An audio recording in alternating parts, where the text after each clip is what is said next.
senhora se sente melhor? Eu saio e procuro ar porque, vem, falta de ar, taquicardia, o coração parece que vai sair, a cabeça cresce, a boca fica seca totalmente. E eu tive ainda outras coisas que eu não vejo comumente descrito nas reportagens, porque eu tenho lido e pesquisado muito. Me chamam de hipocondríaca, não. Eu é que sei onde é que o calo me aperta. Então, como eu já tinha ido a 26 médicos, é claro que cada um me ajudou dentro da sua especialidade. E, finalmente, a análise que eu fiz me ajudou a conviver com a doença.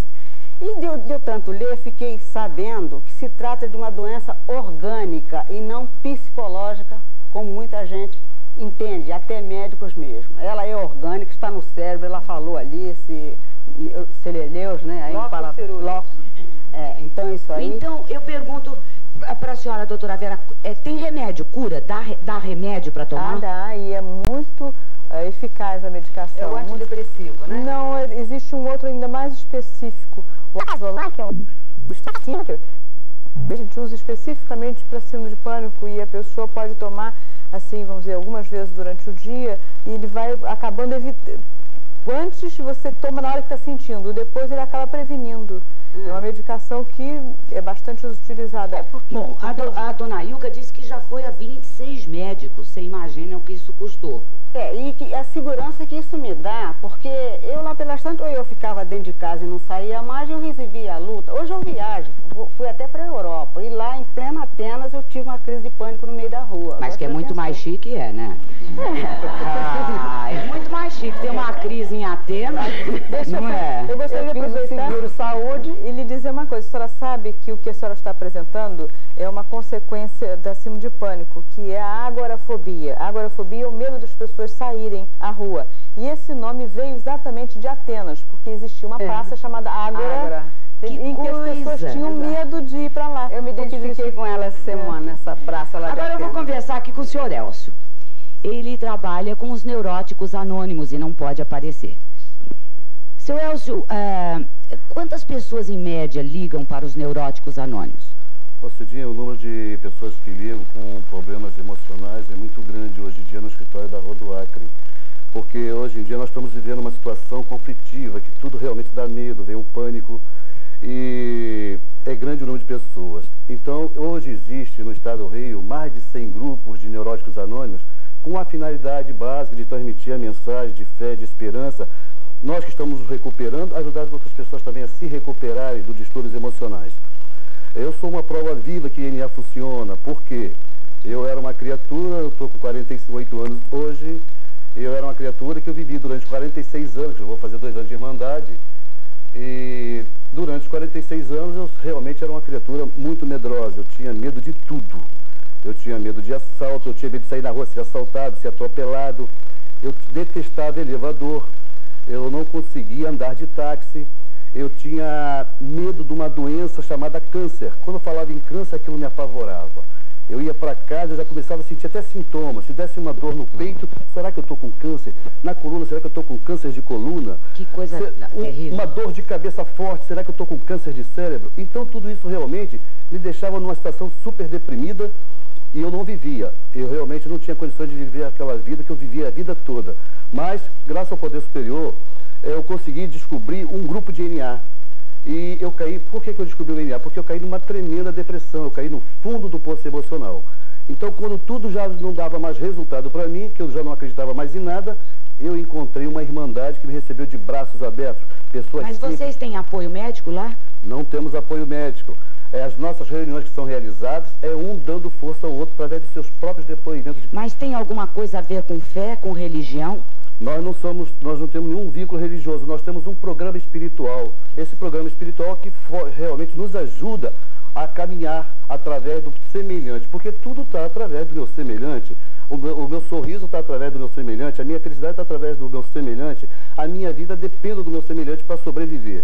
Agora, deixa eu falar com o doutor Ishinuma. Doutor Ishinuma, tem casos assim que o senhor possa conceituar mais graves do que outros, pessoas que o senhor tem atendido, que possa medir, fazer uma comparação? Tem, porque eu tenho clientes que sofreram do pânico há 30 anos, 40 anos. Aqui mesmo eu tenho pacientes que sofreram 32 especializou nisso por quê? É porque eu já venho cuidando isso, porque eu acho que tudo isso depende muito o profissional depende muito da dedicação, do amor que ele tem à profissão e, acima de tudo, ele tem que ter também a fé em Deus. Mas o senhor só cuida de pessoas com síndrome de pânico ou cuida de qualquer outro problema? Eu cuido de outros problemas, mas a maior parte dos meus clientes são com a síndrome do pânico. Vamos conhecer alguns. Vamos aqui na plateia. A dona Conceição? Dona Conceição, qual era o seu barato? Não. Vamos brincar um pouco aqui, né? Porque não vamos ficar tudo de cara feia, porque ninguém tá com ataque hoje, ninguém tá tendo crise agora, não, né? Tá todo mundo comum aqui, normal? Eu sou ex-paciente, não sou mais paciente. Quem te deu alta? Doutor Richinuma. Posso confiar, doutor Richinuma? Pode, perfeitamente, perfeitamente. Não, eu tinha pavor de ir à rua. Eu tinha pavor de trancar o banheiro e tomar banho. Em 3 meses eu fiquei... Tomava banho de porta aberta? 3 meses eu não podia levá-lo ao colégio, minha cunhada que levava. Tinha falta de ar, eu mastigava, mas não conseguia engolir. Achava que ia ficar sufocada. Aí toda semana eu tinha que ir para o doutor Richinuma, toda a semana. Aí passou depois de 15 dias, uma vez por mês, 2 em 2 meses. Aí começou a tirar os remédios sem eu sentir, porque eu só me sentia segura com a bolsa cheia de remédio. Eu ia para a rua com a bolsa cheia de remédio. Aí ele começou a tirar o remédio, quando eu vejo, me deu alta. Agora, peraí, ele é seu filho? E se tá com um negocinho aqui, porque também tinha a síndrome do pânico? Porque ele mudou de colégio e ele se apavorou com o colégio que ele estuda atualmente, é um colégio muito forte. Então, toda a prova ele vomitava. E o senhor também é da família? Foi 3. Agora eu pergunto para a doutora Vera, é hereditário? Não, mas ele não é meu sangue, ele é cunhado. Ah, é cunhado? Mas tem alguma coisa a ver com hereditariedade? Há uma propensão maior. Quando a pessoa tem alguém na família, há alguma chance de o outro ter também a mesma patologia. Não é que seja regra, mas aumenta a probabilidade. Você como é que se sentia? Sua mãe disse que passava mal quando tinha que ir para a escola. Eu também passava, menino. Colégio fraco e muito forte, entendeu? Aí, antes de toda a prova, eu passava mal. E foi assim, criando medo, entendeu? Antes de toda a prova. Até inglês mesmo, fazendo curso, eu tinha medo de uma prova, entendeu? Quer dizer, você era bom aluno, mas na hora de ser testado... Sempre foi bom aluno, quando mudou de um colégio para o outro, E aí a mãe decidiu levar no doutor Richinuma. Aí ele começou a dar uns medicamentos, aí eu comecei a ficar mais calmo e melhorar, entendeu? Porque tava até piorando, assim, o meu rendimento na escola, entendeu? Eu era um excelente aluno e comecei a decair gradativamente. Eu já tô quase tomando esse remedinho, gente. E o senhor, o que o senhor sentia, seu Mário? Eu sentia muito medo. Medo do quê? De sair na rua. Eu quando ia dormir, eu dormia tudo encolhidinho igual um tatu. Tinha medo do quê no quarto? Da escuridão. Eu tinha medo, eu não sei dar uma explicação. O meu problema todo era na cabeça. Eu tinha medo de tudo mesmo. Tinha medo de tudo. Agora, doutor Richinuma, a gente está percebendo que tem uma coisa em comum, pelo menos entre essas pessoas que eu conversei. Medo de ir para a rua. Tem algum dado? É porque o paciente, não é que ele basicamente, ele sente medo de ir para a rua. Ele tem medo de ir para a rua porque ele tem medo de passar mal na rua. Ele tem medo de cair na rua, não tem ninguém para socorrer. Então não é medo da rua, é medo do que vai acontecer com ele mesmo. É, de passar mal na rua. Ele não tem medo, na realidade, no seu interior, de ter medo de ir à rua, de ter que sair de casa. Ele tem um receio de passar mal, de sair e passar mal na rua. Não tem ninguém para socorrer. Esse é o maior medo que o paciente que tem a síndrome do pânico sente. Tanto no ônibus quanto em outros locais, multidão, seja em outros locais, o maior medo que ele tem é de passar mal. Ele sentir mal e não ter ninguém para socorrer naquele momento, porque as outras pessoas nunca entendem o que é a síndrome do pânico. Certo? Agora, doutora Vera, vamos falar um pouco do medo que é mais comum às pessoas. Esse negócio de não poder ver barata, de ter medo de avião, e que de alguma maneira, barata não, né? Porque a gente se livra delas. Mas uma pessoa fica limitada, às vezes, no seu trabalho quando tem medo de andar de avião. Eu, por exemplo, andei a vida inteira como repórter, daí teve um momento que eu não consegui mais. Teve um dia que me deu pânico, realmente, no avião. Ele começou a andar pela pista para decolar, eu digo, para que eu quero descer. Foi um escândalo, rodei minha baiana, foi um barraco, uma coisa horrorosa, e eles tiveram que parar para eu descer. essa coisa é muito mais fácil tratar, não é não? Inclusive nessa situação, geralmente não se trata nem com medicação. Existe uma forma terapêutica que é mais... Fala um pouquinho mais alto, por favor, doutora. Existe uma forma terapêutica de tratamento para essas coisas chamadas fobias, que é uma terapia chamada terapia comportamental, em que você trata exatamente quem tem fobia de elevador, quem tem fobia de avião, fobias de dirigir automóvel, coisas específicas, são chamadas de fobias simples. Então você tem uma técnica que é basicamente psicológica, modificação do comportamento. Agora é diferente de medo de barata, porque medo de barata é uma repulsa. Às vezes as pessoas dizem, eu tenho medo de barata, eu tenho medo de rato. E você pode ter repulsa, é diferente de fobia. Fobia é quando a coisa não tem nenhum motivo. Você sabe, nós estávamos falando há pouco, que um avião tem menos chance de provocar um acidente do que um carro numa estrada. Exatamente. Então, por que ter medo? É um medo que não tem razão. Quer dizer, você criou esse medo dentro de você e, portanto, ele se transforma numa fobia. Então, essas fobias que são, vamos dizer, situações fantasiosas, mas que você acredita, lógico, e você sofre por causa disso, podem ser tratadas por esse tipo de técnica. Olha, o Vinícius de Moraes dizia uma coisa ótima, isso é só para desculpar o meu medo, que já passou de avião, que ele tinha medo de avião por 3 razões. Primeiro, porque o avião era mais pesado do que o ar. Segundo, porque o motor era explosão. E terceiro, porque tinha sido inventado por um brasileiro. Nós voltamos já já.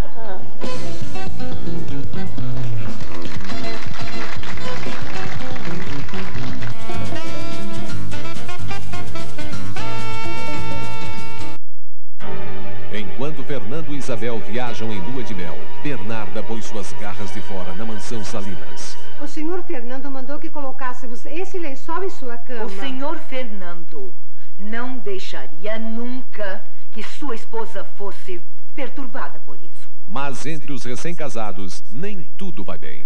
Você não me ama? Não é isso. Me dá um tempo, por favor.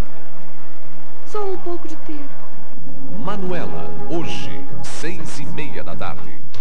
CNT é mais emoção. Tudo novo no ar. Me diga uma coisa, por que certas pessoas são bem-sucedidas no trabalho e nos seus estudos e outras não? Talento? Dedicação? Certamente. Mas o mais importante é a informação. E para você se informar, se atualizar, requer muito tempo. E se você tem algum problema com o seu tempo, está na hora de conhecer o curso de leitura dinâmica e compreensão automática da Cybernetic Learning Systems. Já utilizado por milhares de pessoas na Europa, nos Estados Unidos, ele foi elaborado por um grupo de cientistas e professores norte-americanos. Garante uma leitura no mínimo 5 vezes mais rápida. Isto quer dizer que ao invés de você ler 300 palavras por minuto, você passará a ler no mínimo 1.500 palavras por minuto. Isso é possível porque ao invés de você ler na velocidade da fala, passa a ler na velocidade da imagem. Quer ver uma coisa? Tenho certeza que você não teve problema algum para identificar essas placas, não é mesmo? Porque a capacidade visual todo mundo tem. Você já tem também. Basta praticar. E através do curso, você precisa de apenas 30 minutos diários do seu tempo durante 8 semanas. E se além de tudo isso você tem problemas com a sua memória, nós temos também o curso de memorização. São 12 lições e você aprende técnicas fantásticas para memorizar textos, números, nomes, datas, o que for necessário para o seu dia a dia. Ambos são compostos por 6 fitas cassete, 2 manuais cada curso e acompanha certificados de conclusão. Além dos adultos, a leitura dinâmica também pode ser praticada por crianças a partir de 12 anos. Ligue já 572-9333, 572-9333. E na compra dos 2 cursos, você recebe esta maleta 007. Portanto, não perca mais o seu tempo. Ligue para nós. Tô gostando da Cidinha. É assim que se faz. Tem que debater, investigar, explicar tudo direitinho. Como eu faço do Era Uma Vez, é daqui a pouquinho, depois da novela Manuela. Historinhas super interessantes, como a gente miúda gosta. Era Uma Vez, de segunda a sexta, às 19h25, aqui na CNT. CNT é mais emoção. Tudo novo no ar.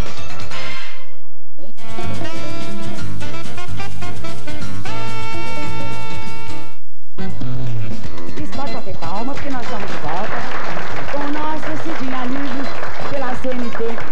E eu quero agradecer a Transcopaz, que traz em segurança os nossos convidados e leva ou traz você com segurança também do Aeroporto Internacional ou então do Santos Dumont.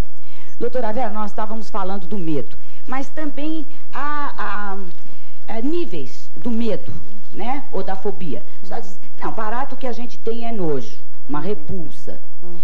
Daí o Queiroz ficou me soprando aqui no ouvido que ele tem uma vizinha e que só entra em casa depois que alguém vigie, vai ver se tem alguma barata em casa. Daí a fobia.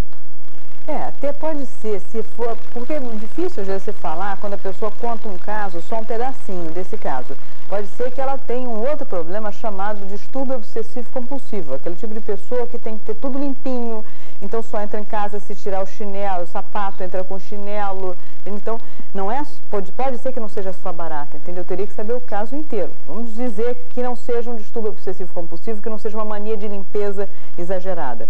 Aí ela realmente passou a criar uma fobia de barata, porque passou a ter um aspecto desproporcional e que começa a atrapalhar a vida dela.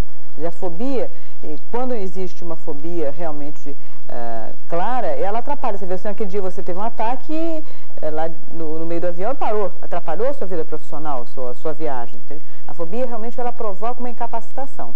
Né? E por que eu sarei sem fazer nada?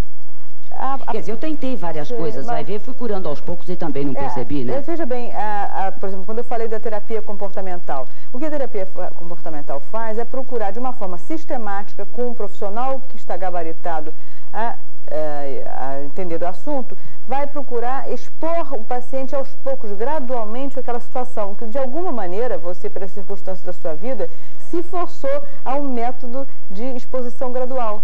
E aí você foi se acostumando, foi se relaxando aos poucos e aprendendo a conviver com aquela situação. Isso é uma técnica de tratamento.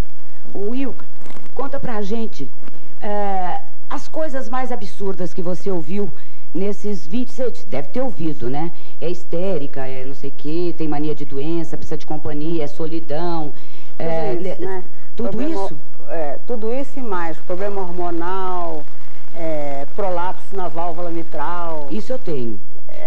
Mas não tem nada a ver, né? Ele, quer dizer, o cardiologista, né? Ele achou que eu tinha prolapso na válvula mitral e eu fui, então, fazer o exame, o eco, e não constatou. Mas o que tem o prolapso? Não, aí eu li que há uma relação, que o cardiologista até que ele tem sensibilidade. Veja bem, não é que haja uma relação, é que a pessoa que tem um prolapso da válvula mitral, como eventualmente sente o coração bater descompassadamente, se ela tiver uma propensão a ter essa patologia, ela, em função de uma interpretação errada que ela vai fazer daquele sintoma que você deve ter eventualmente e que nem dá muita pelota, porque é uma coisa que pouco importa, ela passa a desencadear síndrome de pânico. Então ela tem que ter a possibilidade de ter síndrome de pânico. O prolapso é um mero desencadeante do problema. Muitas pessoas têm prolapso e não têm síndrome de pânico, e vice-versa. Muitas pessoas têm síndrome de pânico e não têm prolapso. Você não tinha nem prolapso? Eu não tenho prolapso, né? E mais, porque eu fui a todas as especialidades. Eu estava enlouquecendo. Fora centro espírita, macumba, tudo mais que eu fui e vou, porque eu não estou curada. Entendeu? Eu tenho insegurança, tenho muita.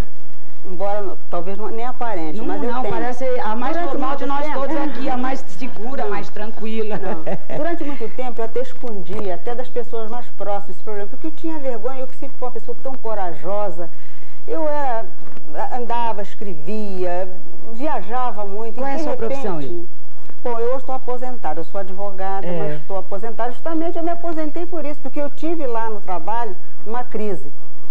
E essa crise foi de hipertensão, só que daí desencadeou. E hoje eu sou hipertensa e sempre que eu tenho, aí que está a complicação, sempre que eu tenho a crise de pânico, a hipertensão, que não é boba, tira sua casquinha. E lá vou eu pro socorro e tem que contar pro cardiologista, porque ele vem com 50 dalates me botando no bar da língua e a pressão não baixa, porque ela fica rebelde mesmo. E o que faz, doutor Ishinuma? A sua não é que você é hipertensa. Se você tiver tendência à hipertensão, aí agrava um pouco mais o quadro. Mas você nunca, no caso da senhora, nunca teve a hipertensão? Não, eu sou hipertensa, inclusive, de família, né? Se você tem tendência a ter propensão à hipertensão arterial de família, mas acontece que na hora que você está tendo pânico, devido ao nível de ansiedade ser bastante elevado, é muito elevado. Eleva o seu nível hipertensivo. Não, eleva, mas eu tenho uma questão de família. Você está passando,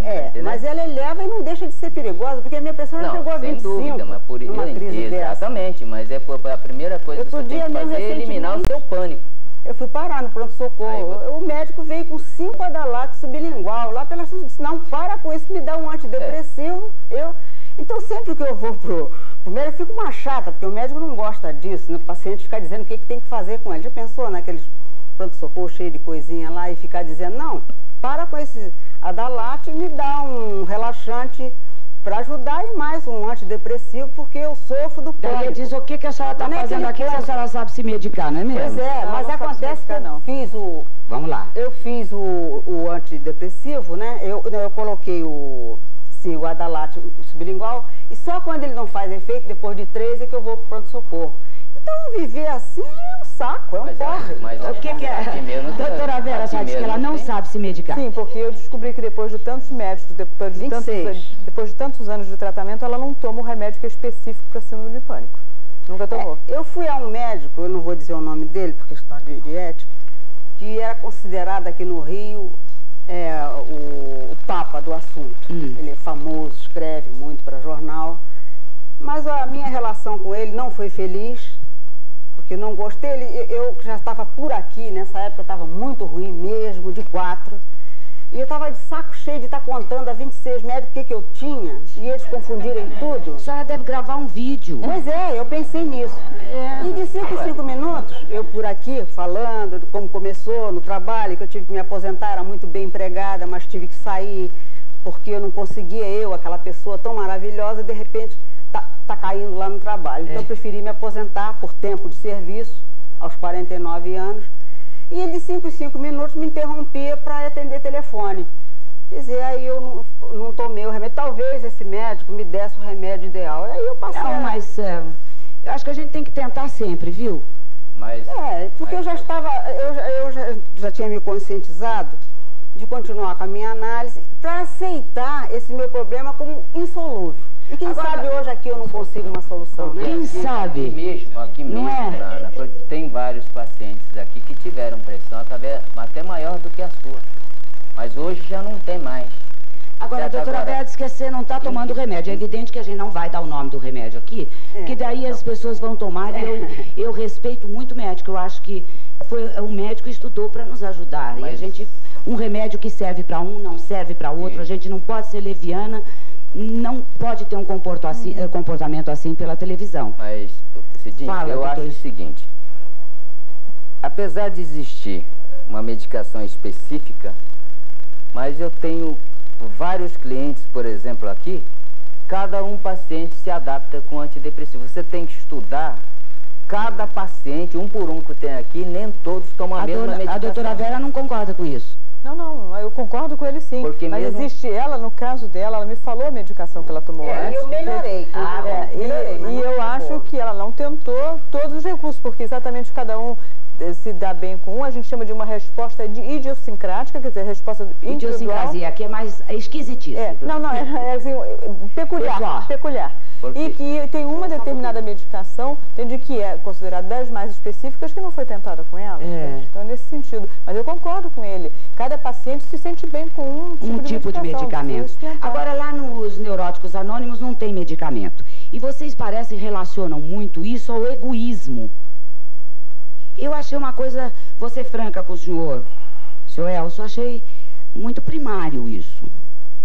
Relacionar a síndrome de pânico ou medo ao egoísmo. O senhor tem que ter um bom argumento para me convencer. Cidinha, realmente... É a doença mental que vocês relacionam com o egoísmo. Exatamente. Nós nos estamos recuperando ainda. O egoísmo, ele já é inato, ele vem desde a infância, né? Então, com o passar do tempo, esse egoísmo ele vai cada vez aumentando. Na criança chega um determinado tempo que ela parou ali, tem que parar por ali, não continuar uma vida fora, porque sempre querer pra gente não se doar, isso realmente faz com que cada vez estejamos mais egoístas, vem um orgulho e vem o querer mais. Dentro da Irmandade NA, existe uma programação no aspecto de doação, se doar ao outro por igualdade, sem preconceito. Então isso funciona, dá resultado. Quando nós passamos a nos conhecer interiormente, porque o programa GNA é um programa de autoanálise, você passar a se conhecer, porque eu antigamente eu achava que eu era o bonzinho, eu sabia tudo, deixa que eu resolvo, eu tinha esse meu lado. Eu era prepotente, eu me achava autossuficiente e, no entanto, quando eu cheguei dentro da Irmandade GNA, eu passei a me conhecer, eu passei a me ver por dentro do meu estado de alma, aquilo que realmente eu pensei que eu era um super-homem, de resolver 1000 situações, e realmente eu era invejoso, porque o NA ele nos coloca de frente aos nossos problemas que realmente são causados pelo lado egoísta. Por quê? Eu sempre querer mais para mim, não olhar aquele que realmente precisa.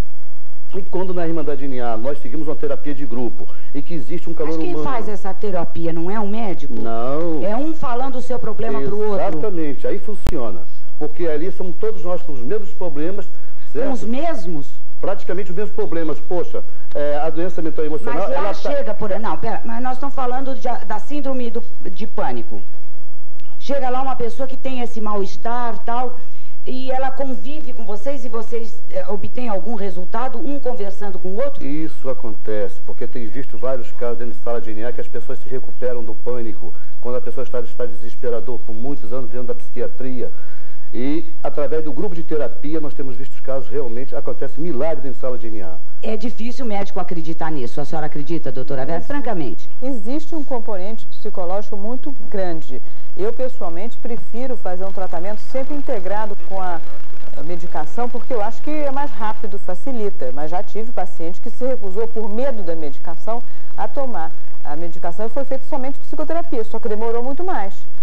Você, Ilka, disse que foi a centro espírita, tudo, o médico 26, eu fiz foi aos neurólogos analista, fui. E daí? Claro. Não, é claro, é como eu já disse, tem um lado psicológico também, que ajuda. Agora, curar, não. E, inclusive, eu fiz análise há alguns anos, meu analista é uma pessoa muito séria, tudo, mas eu melhorei. Como eu disse a vocês, eu fui lá arriada mesmo, então eu melhorei, sim. Agora, ele também era contra remédio, o analista, né? Ele, não, por causa da dependência, etc.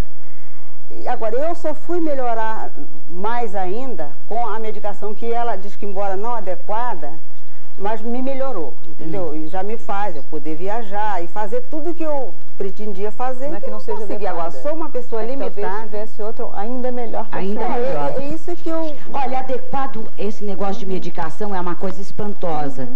E na medicina, como em tudo, até para nascer a gente precisa ter sorte, porque são tantos que vão tentando chegar e só chega um, e que fertiliza a mulher, não é verdade? Então eu queria muito ter meu filho. Durante 9 anos eu fiz tratamento. Teve médico que me expulsou de lá, é neurótica, é maluca. Você não vai conseguir ter o seu filho porque você tem não sei o que na trompa, você tem não sei o que lá. E eu dizia, eu vou ter o meu filho. E daí descobriu-se que eu tinha um problema hormonal. E na época, eu jamais vou me esquecer do preço do remédio. Eu fui fazer regime porque eu tinha tomado tanto hormônio de tantos tipos que eu estava enorme. E ele disse, você quer emagrecer primeiro ou emagrecer depois de engravidar? Porque ele leu tudo aquilo que eu tinha. Eu disse, eu quero emagrecer primeiro. Então depois a gente fala da sua gravidez. Quando eu fiquei magra, o médico me diz, ó, toma esse remédio que você engravidou. Eu engravidei naquele mês. Custou 52 cruzeiros. Entendeu? Quer dizer, é um problema do médico ser bom, de ter também o histórico dos outros médicos, que acelerou a interpretação dele, e da coragem, da persistência, a vontade de ter um filho, ou no caso de ficar bom e de querer viver. Nós voltamos já já.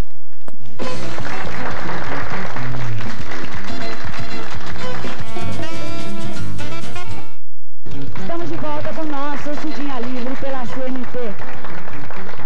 E no intervalo, a Maria da Glória perguntou, tá no intervalo? Então vou contar uma coisa. Eu disse, não, tem que contar no ar, né? Porque senão como é que ficam as pessoas que estão em casa? Você também tem a síndrome ou tinha de pânico? Ainda continuo em tratamento, mas já saio e tal, não tem problema nenhum. E o que eu queria lhe dizer naquela hora era o seguinte: a primeira vez que me deu, que foi em 69, eu estava numa festa, entendeu? Quer dizer, não precisa você estar estressada ou você teve um aborrecimento. Não, ele dá, eu nunca na minha vida tinha sentido aquilo. Aí eu realmente, na hora, eu fiquei... Como é que foi? Qual foi o seu primeiro sintoma? Olha, eu estava no Jockey Club, eu trabalhei 31 anos na Petrobras. E havia um coquetel da Petrobras no Jockey Club e eu estava recebendo as autoridades, mas coisa que eu já fazia não sei quantas vezes, não poderia nem estar inibida, nada disso. E de repente eu senti tontura, suor frio, coração disparar, a perna parecia que não ia dar mais para ficar em pé. E você não se dá conta que está vivendo uma síndrome que tem um nome, de repente você achou que estava morrendo. Não, morrer nunca me passou pela cabeça, entendeu? Eu naquela hora achei que fosse um piti, uma queda de pressão, porque minha pressão sempre foi baixa. Eu digo, bem, pode ter sido uma queda de pressão. Entendeu? E daí voltou a ter com frequência? Voltei a ter com frequência, mas eram brandas. E depois de fazer uma via sacra, como ela disse, médicos e mais médicos e mais médicos, me dizendo que eu tinha distúrbio neurovegetativo, o que era impressão, eu fui a um neurologista já bem idoso, velhinho já, que ele me deu um tranquilizante que me tirava a ansiedade. Então, o que ocorria é que eu tinha o pânico, mas como me tirava a ansiedade, eu conseguia controlar. Inclusive... Mas ficava meio lesa o dia inteiro, é isso? Eu não dormia. Eu podia tomar até 3 que eu não dormia. As pessoas que trabalharam comigo, nesses 31 anos na Petrobras, poucos sabem que eu tive isso. Quer dizer, as pessoas não se dão conta. Agora, isso voltou-se a discutir agora com mais intensidade. Quer dizer, deve existir há séculos, né, doutora Ishinuma? Por que agora se descobriu que tem nome, endereço e CPF? Esse negócio de síndrome de pânico. Porque como é quem descobriu que era síndrome, como se tratava? Eu acredito que desde que a vida existe a síndrome do pânico. Não, mas quem descobriu o tratamento, eu quero saber. O tratamento foi um psiquiatra, que é o Donald Klein, né? Um psiquiatra, em 1978, foi quando ele escreveu sobre a síndrome do pânico, certo? Daí por diante, mas até há pouco tempo ainda era desconhecido o tratamento certo, né? Apesar porque os pacientes corriam de médico a médico numa verdadeira peregrinação, porque a maior parte dos sintomas, apesar de existir uns poucos sintomas psíquicos, mas a maior parte dos sintomas são físicos. Daí, são sintomas porque por causa da liberação da substância que atinge vários setores do nosso organismo, vai dar um distúrbio neurovegetativo no organismo, daí ele não procurar o psiquiatra, e sim procurar o cardiologista, porque a maior parte dos sintomas quase sempre é a palpitação do coração. Então ele procura o cardiologista, ele procura o neurologista, ele procura o clínico, ele procura o pronto-socorro cardiológico, ele procura todos os médicos, menos o psiquiatra. Porque daí a pessoa tem medo de descobrir que é doida, né? Isso. Eu acho que o maior medo que todo mundo tem é de ir no psiquiatra e dizer, você é doido mesmo. Ele tem inclusive o medo, ele tem um medo até propriamente do remédio, por esse motivo, o medo dos efeitos colaterais, o medo das contraindicações. Então ele fala, se eu tomar esse remédio, eu vou passar mal. Então por esse motivo que ele tem hábito muito grande de ler bula de remédio. Agora, doutora Vera, o Freud já fazia alguma referência a isso? Não, essa doença que foi realmente denominada assim pelo Donald Klein, que é só um parênteses, ele acabou de ser convidado por nós para o Congresso Mundial de Psiquiatria, estava aqui durante o Congresso, é realmente o maior especialista nessa área. Ele discriminou a ansiedade generalizada, uma ansiedade crônica, de uma ansiedade aguda, de um surto de ansiedade. O Freud falava dessa distinção, mas quando o Freud falava, ele dava como se fosse fosse tudo um contexto de ansiedade. E agora, quando o Donald Klein separa, ele diz o seguinte: neste surto de ansiedade existem características específicas, orgânicas. Tanto é que você pode fazer uma experiência. Nós podemos pegar todo mundo aqui e dar uma injeção de lactato de sódio, que é uma substância química. As pessoas que tiverem propensão a ter síndrome de pânico, eles vão ter a síndrome de pânico aqui, na frente da gente. Porque o lactato de sódio, ou outra experiência que pode ser feita também, é pedir para todo mundo hiperventilar. Sabe aquela respiração de cachorrinho? Respiração alta, superficial, você hiperventila, você oxigena de uma forma inadequada. E desmaia. E antes de desmaiar, você tem o síndrome de pânico, entende? Você pode simplesmente provocar síndrome de pânico. Você sabe que já tem gente fazendo isso na escola, criança fazendo isso na escola para sair de aula? Pois é, porque é uma questão orgânica. Eu não vou ensinar aqui, mas é um tipo de respiração que provoca o desmaio. É um tipo de respiração que provoca uma alcalose cerebral. E provocando a alcalose cerebral, você provoca uma série de distúrbios, inclusive podendo chegar ao desmaio. Por isso que as pessoas sentem. Mas ela diz assim, sinto a boca seca. A pessoa sente a mão, é como se a mão tivesse sem sentido, fica com a mão fria. E por que esse remédio provoca a síndrome de pânico? Que remédio? Ah, não é remédio? Não, isso é uma substância química, como se você desse qualquer outra substância química. É porque ela provoca exatamente uma alteração quimicamente do metabolismo. E se essa provoca isso, tem que ter a outra que retira isso. E é esse remédio que você falou? E acaba de uma vez? Não, de uma vez não, mas é aos poucos, entende? Quer dizer, eu pessoalmente tenho uma experiência com uma paciente que, quando chegou lá, ela estava tão apavorada, porque ela ia realmente a milhares de médicos, cada um dizia uma coisa, e ela não sabia o que era. Aí quando eu expliquei o que era a doença, dei nome aos bois, expliquei o que era, mostrei no livro, está aqui a descrição, ela disse, bom, mas essa pessoa me conhecia, porque era exatamente ela. Então já houve um efeito tranquilizante pelo fato da pessoa passar a saber o que é, porque ela achava que ela ia ficar maluca, que ela ia morrer, e que era aquilo, seria que era um câncer, o que é, uma coisa tão terrível. Então metade do serviço já foi feito pelo esclarecimento. E aí ela começou a tomar medicação e melhorou na mesma semana. Mas isso é raro, a pessoa em uma semana ficar boa. Tem interessante porque essa pessoa... Eu não ouvi. A senhora disse que pode ficar boa numa semana? Essa pessoa ficou boa na primeira semana. Mas eu acho que metade, pelo menos, ou mais, foi a sensação de tranquilidade que ela teve ao entender o que se passava com ela. Me ocorreu agora, doutor Ishinuma, que de repente pode ter gente internada em hospício com essa doença. Pode. Que é absolutamente curável, tratável e que não se dão conta, que os médicos até não se deram conta e que vai agravando a situação, porque fica ali confinado? Tem.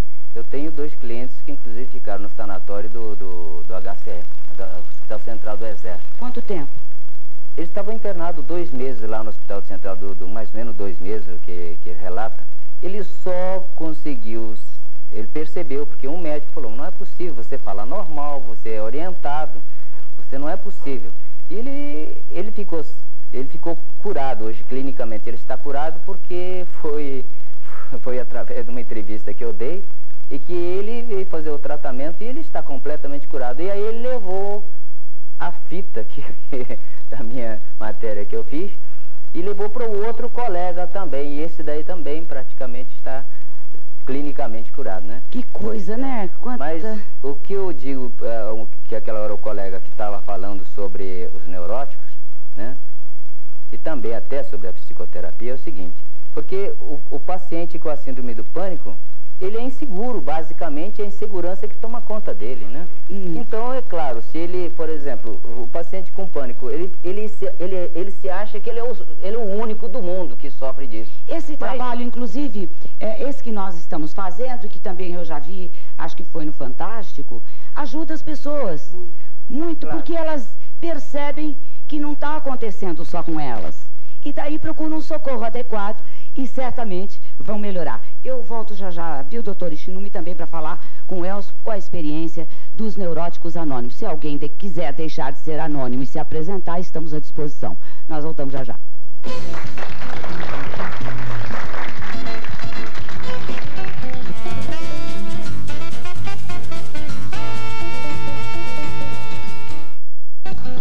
Estamos de volta com o nosso Cidinha Livre pela CNT. E eu converso com o Elcio. Elcio, explica pra gente, normalmente, o primeiro contato da pessoa que está precisando com os neuróticos anônimos é por telefone, não é isso? Exato, nós temos telefone e através do telefone ele vai se informar onde os grupos funcionam. Sempre tem um grupo perto da casa de cada pessoa, porque hoje é grande o número de grupos para todo o estado do Rio. E há caso da pessoa ligando para dizer eu vou me matar, coisas desse tipo? Existe muitos casos parecidos. Daí vocês mandam alguém para a casa dessa pessoa? Não. Nós indicamos um grupo. A pessoa vai até o grupo ou vai aonde é o escritório central. E chegando lá, conversando com os nossos companheiros, que nós nos tratamos como os companheiros, a pessoa já sai dali de uma outra maneira como chegou, já sai pensando diferente. E paga alguma coisa? Nada, nada, nada, totalmente gratuito. Você fez o seu contato por telefone com eles? Não, foi através do jornal. Estava publicado no jornal sobre Neuróticos Anônimos, um grupo que ajuda as pessoas do seu descontrole emocional a se recuperarem. Então você já sabia que estava descontrolado emocionalmente? Eu estava com tratamento psiquiátrico. Ah, você estava no psiquiatra? Exatamente. E daí foi para os Neuróticos Anônimos? Eu entrei na psiquiatria, uma semana depois eu estava já frequentando os grupos de terapia de DNA. E 6 meses depois o médico falou, Elcio, você está totalmente curado. Sendo que eu não falava para o psiquiatra que eu estava num grupo de terapia, porque eu acreditava no programa. Quer dizer, o psiquiatra te deu alta? Ele chegou no dia 11 de novembro de 91, ele falou, você está totalmente curado da depressão. E ele marcou para mim fazer uma avaliação no dia 6 de janeiro de 92. Foi tão interessante esse caso, quando eu estava no interior do estado do Rio, numa propriedade que meu pai tem, no dia 6 eu estava lá, mas eu não me lembrei. Quando chegou no dia 13, a minha esposa virou e falou assim, puxa vida, você teria que voltar ao psiquiatra. Eu falei, puxa vida, passou, eu nem me lembrei. Realmente, eu esqueci. Eu estava me sentindo num estado de tranquilidade tão grande, de uma serenidade tamanha, que eu esqueci até que eu tinha que voltar ao psiquiatra. Isso também não pode ser um dado? Quando a gente já esquece do psiquiatra, não tem mais cura? Não. Então, se ele estivesse em tratamento, nós consideraríamos como sendo um aspecto de resistência ao tratamento. Mas nesse caso ele já estava em alta, não é isso? Quem mais foi tratado e que... eu quero a mais suave de todas, medo. Você é paciente, doutor? Você sentia também a síndrome do pânico? Sentia tudo isso que já foi falado aí, e a primeira semana que eu fui nele, eu não senti mais nada até hoje. Tem 1 ano e 2 meses, eu estou completamente curada, ainda tomo remédio, ele está tirando aos poucos, mas o que eu queria dizer, que a minha ansiedade dizer para o Brasil inteiro, para todo mundo que estiver ouvindo, é que existe a cura, isso é que é importante, e que as pessoas não desanimem. É isso mesmo. Quem é que tem medo de alguma coisa? A senhora tem medo de alguma coisa? Por enquanto não, eu tinha medo de avião, mas viajei, achei ótimo. Achou uma delícia, muito melhor que ônibus, não é não? Vazio é ótimo. É bom, né? Quando eu cheguei, foi ótimo. Rapidinho. Quem é que tem medo de alguma coisa? Medinho comum? Medo não tenho muito medo, não. Já tive, com pânico. Terrível, terrível. De tudo. Que me tirou todo o medo, que me deu a felicidade, que me deu a saúde, a vontade de viver. Agora carnaval, fui sexta, sábado, domingo, dancei, brinquei. 66 anos, muito legal. Deve ter gente em casa dizendo agora que ela ficou doida mesmo. Doutor Richua que tirou tudo isso. Eu não tinha coragem pra nada, meu, não comia. Coração disparava, nervoso, ele tem medo de tudo, não tem vontade de nada, com raiva do povo, não quer nem falar. Eu não... E a senhora era política, tinha raiva do povo? Aí então agora, eu indo lá, aí eu ia pra padaria, pra vontade de comer, comprar, tinha comida, tinha dinheiro em casa e passava fome, que tinha vontade de fazer. Coisa de louco, né, gente? Desculpa, coisa de louco. Mas você ter dinheiro em casa e passar fome, porque não tem coragem de sair? Que é tão danado, que ele deixa a gente numas condições tão terríveis, com vontade de morrer, se matar, porque chega à conclusão que não tem mais solução. Parece que olha para um lado e para o outro, não tem aonde se segurar. Se não tiver uma pessoa para dar apoio e segurar a pessoa, não segura mesmo, porque ele deixa a gente enlouquecida, ele deixa a gente descontrolada. A primeira vez que eu fui no doutor Richuma, ele me deu remédio, eu tinha medo de tudo, medo. Aí ele me deu remédio, me deu copo, que ele viu que eu estava numa coisa de louco, né? Porque quem vai dar, sai bom. Só olhar pra ele. Sai mais ou menos, né? Bom, tá bom. Aí ele chegou e falou, só toma isso aqui remédio, que a senhora tá muito tensa. Aí Aí me deu o copo. Aí eu segurei o copo, olhava pra ele, olhava pro copo, olhava pro remédio, ele... Ele quer me matar! É ele que vai me matar. Aí eu cheguei e falei, aí contei tudo, né? A minha vida como é que era, minha casa lá no desespero. Eu imagino que a senhora não falou. Aqui a senhora tá falando há 15 minutos. Criei piolho, eu não tomava banho, eu fiz quase um bicho. Aí, por intermédio de uma senhora lá que conhecia também um problema assim... Mas me conta, você vai contar agora da vizinha, eu quero saber depois do comprimido como é que a senhora ficou. Aí eles, tome, que não faz mal não, tome, é pra senhora. Aí eu tomei o remédio, né? Mas fiquei meio assim, ainda sentia aquela coisa assim ruim, como se estivesse me fazendo mal. Aí depois ele disse, não, esse remédio é assim mesmo. Aí depois eu conversando com ele disse, não, eu notei que a senhora estava assim, da doença mesmo. Mas o pânico é filha da mãe mesmo. Olha, quase que ela falou de filho do que ele era. Viu? Tem que ter coragem, porque o Glória. cai mesmo, porque arreia. Arreia mesmo. Glória, minha amiga, você tem medo de algo? Terezinha, mãe da Glória.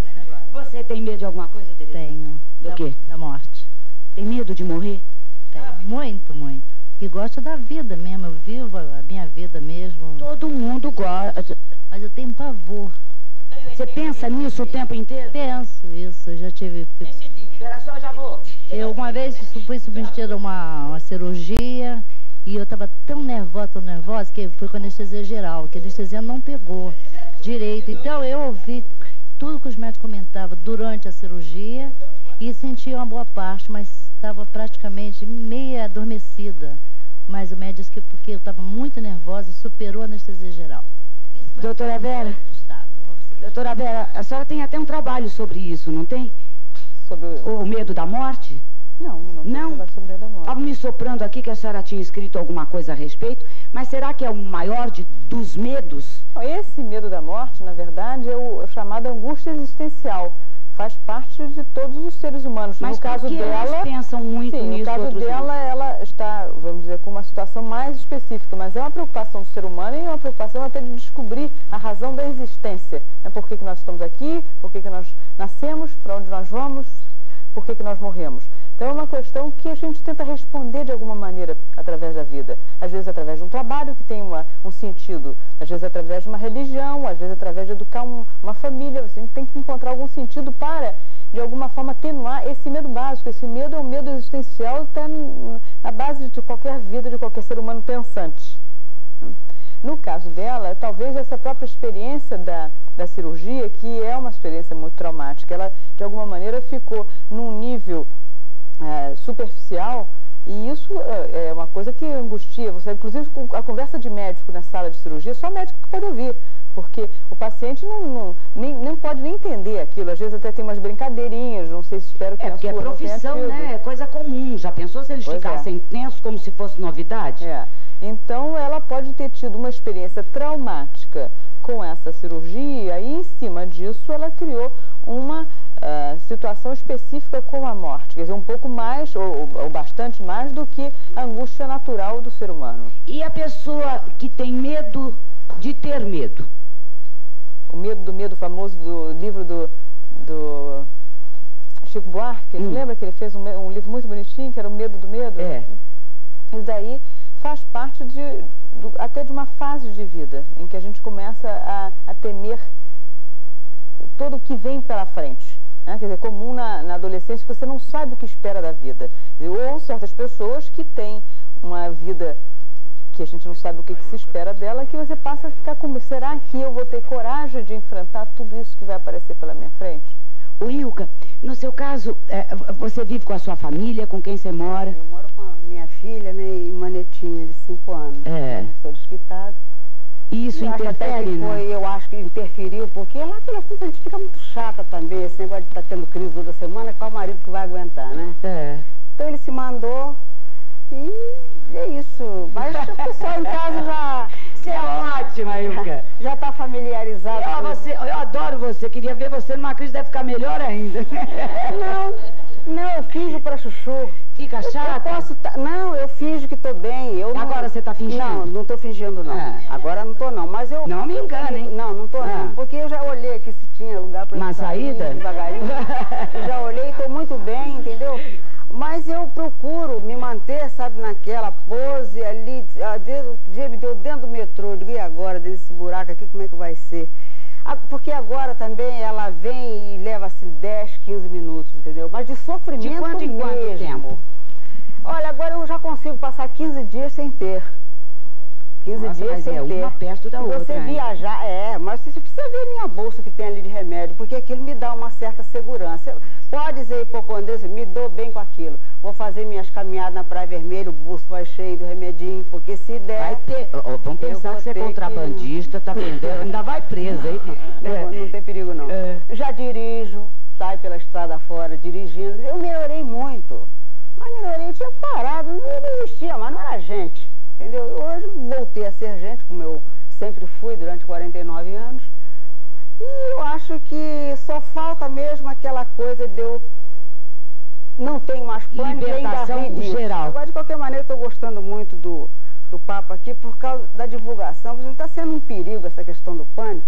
Esse dia eu tive um médico que me receitou lítio, me passou aquele lítio. É que o Ulisses Guimarães tomava. Não tem nada a ver. Injeções fortíssimas para glândula hipófise. Não tem também nada a ver, eles estão aí, pode falar disso. Então, para você ver como a gente serve de cobaia. Eu fiquei com uma revolta muito grande, eles que me desculpem, agora não mais, porque eu já estou melhor, mas da classe, sabe? Porque eu fui uma cobaia na mão deles. Talvez pela inexperiência, né? Porque as pessoas... Isso deve ser mesmo divulgado. Foi muito importante esse programa. Eu já tinha até sugerido um bilhetinho para você, não foi nenhuma carta, pedindo que levasse a debate, porque o programa, isso aí está muito atual. É claro que eu tenho um interesse pessoal. E o médico, um dos médicos que eu fui, disse quantas pessoas em casa podem estar... Por exemplo, eu estou descobrindo agora, e eu parece também que estou fixada na minha sogra, gente. Devia estar no filho dela, falo da sogra todo dia. Minha sogra está saindo muito pouco de casa. Ó. Aquela velha deve estar precisando de ajuda, entendeu? Porque de repente ela não está só com osteoporose, ela está com medo de viver. Pode estar com depressão também. Está com depressão também, não é isso? Tudo mascarado, sabe? Neurose. Não, neurose eu sou também. E eu não tenho nada contra. Os neuróticos, eu acho que são pessoas de muita sensibilidade, isso eu tenho até muita afinidade com eles. Não é. O problema não é neurose, é a síndrome de pânico mesmo. Eu entro mal. Eu tenho até muito mais do que eles descrevem aí nas reportagens, porque eu tive um negócio que eu fui um médico belga e ele disse que chama Evanoir. É o esquecimento. Você, de repente, aquilo some, eu esqueço onde estou, mas é coisa muito rápida. Eu já melhorei, tem mais de um ano que eu não tenho esse tipo de coisa. Ah, mas isso como é que chama? Evanoir. É CC10. Isso é comum? Não, dentro da síndrome de pânico não é tão comum. Não? Tive também. Mas quando a gente começa a ter, tem que fazer o quê? Porque eu já vou procurar agora. Você tem tido? Nossa! Não, agora, recentemente não. Mas teve uma vez que eu estava fazendo o show O Homem Não Entra, que eu estava sozinha na plateia. E daí tinha uma caixa de luz, uma caixa de som aqui do lado. Eu olhei para a caixa e lembrei, faz tempo, eu falando o texto, mas olhando para a caixa pensando em outra coisa. Eu olhei para a caixa e disse assim, meu Deus, faz tempo que eu não mando lavar a caixa d'água da minha casa. Daí eu pensei que ainda estivesse falando o texto. Quando fui ver, eu já estava parada há um tempão sem falar nada, todo mundo olhando para minha cara. Eu esqueci completamente, eu falei, eu esqueci tudo, eu vou até lá dentro, vou ler o texto e volto. Fui lá, lia e não conseguia mais falar. Pode ser um estresse, eu espero que a senhora confirme isso para mim agora, pelo amor de Deus. Não há a menor dúvida que deve ter sido estresse. Graças a Deus. Nós voltamos já já.